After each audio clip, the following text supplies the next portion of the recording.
This is a story about a world obsessed with stuff. It's a story about a system in crisis.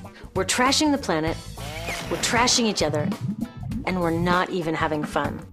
The good thing is that when we start to understand the system, we start to see lots of places to step in and turn these problems into solutions.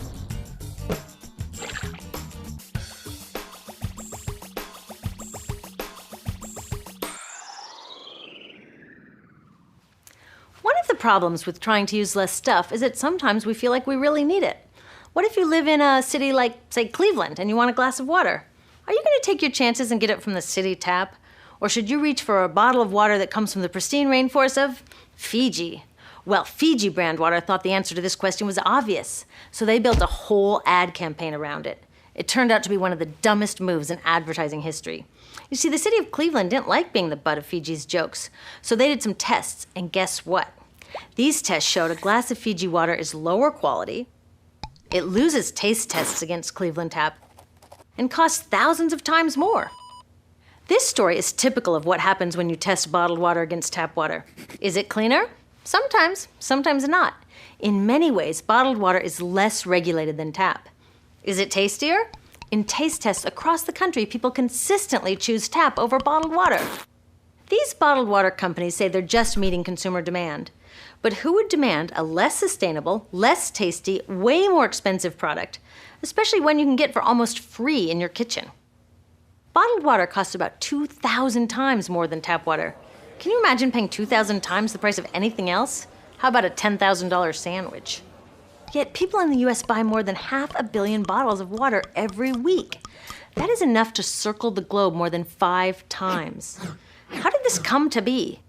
Well, it all goes back to how our materials economy works, and one of its key drivers, which is known as manufactured demand. If companies want to keep growing, they have to keep selling more and more stuff. In the 1970s, giant soft drink companies got worried as they saw their growth projections starting to level off. There's only so much soda a person can drink. Plus, it wouldn't be long before people began realizing that soda is not that healthy and turned back to, gasp, drinking tap water. Well, the companies found their next big idea in a silly designer product that most people laughed off as a passing yuppie fad. Water is free, people said back then. What will they sell us next? Air? So how do you get people to buy this fringe product? Simple. You manufacture demand. How do you do that? Well, imagine you're in charge of a bottled water company.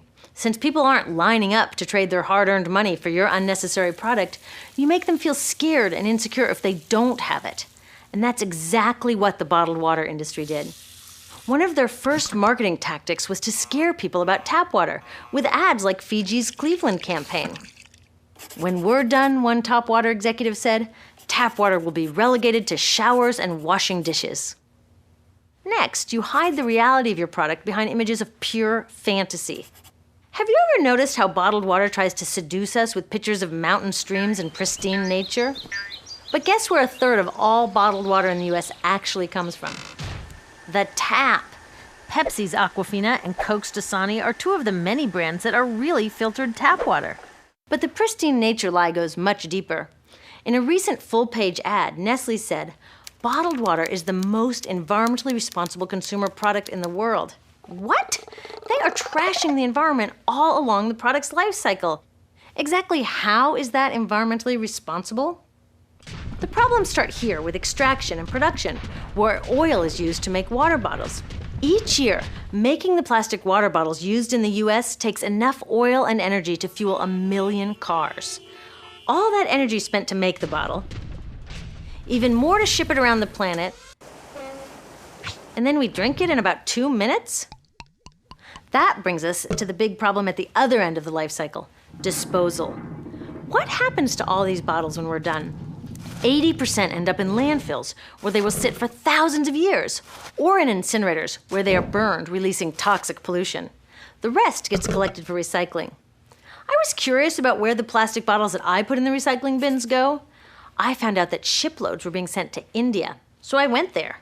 I will never forget riding over a hill outside Madras, where I came face to face with a mountain of plastic bottles from California. Now, real recycling would turn these bottles back into bottles. But that wasn't what was happening here. Instead, these bottles were slated to be downcycled, which means turning them into lower quality products that would just be chucked later. The parts that couldn't be downcycled were thrown away there, shipped all the way to India just to be dumped in someone else's backyard. If bottled water companies want to use mountains on their labels, it would be more accurate to show one of these mountains of plastic waste. Scaring us, seducing us, and misleading us. These strategies are all core parts of manufacturing demand. Once they've manufactured all this demand, creating a new multi-billion-dollar market, they defend it by beating out the competition. But in this case, the competition is our basic human right to clean, safe drinking water. Pepsi's vice chairman publicly said, "The biggest enemy is tap water."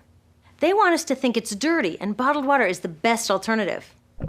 In many places, public water is polluted, thanks to polluting industries like the plastic bottle industry. And these bottled water guys are all too happy to offer their expensive solutions, which keep us hooked on their products. It is time we took back the tap.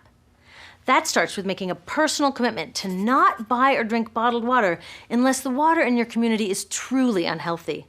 Yes, it takes a bit of foresight to grab a reusable bottle on the way out, but I think we can handle it. Then take the next step. Join a campaign that's working for real solutions, like demanding investment in clean tap water for all.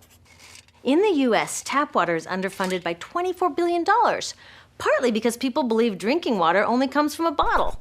Around the world, 1 billion people don't have access to clean water right now. Yet cities all over are spending millions of dollars to deal with all the plastic bottles we throw out. What if that money was spent improving our water systems, or better yet, preventing pollution to begin with? There are many more things we can do to solve this problem. Lobby your city officials to bring back drinking fountains. Work to ban the purchase of bottled water by your school, your organization, or entire city.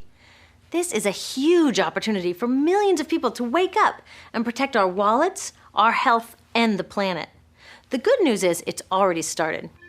Bottled water sales have begun to drop while business is booming for safe, refillable water bottles. Yay! Restaurants are proudly serving tap, and people are choosing to pocket the hundreds or thousands of dollars they would otherwise be wasting on bottled water. Carrying bottled water is on its way to being as cool as smoking while pregnant. We know better now.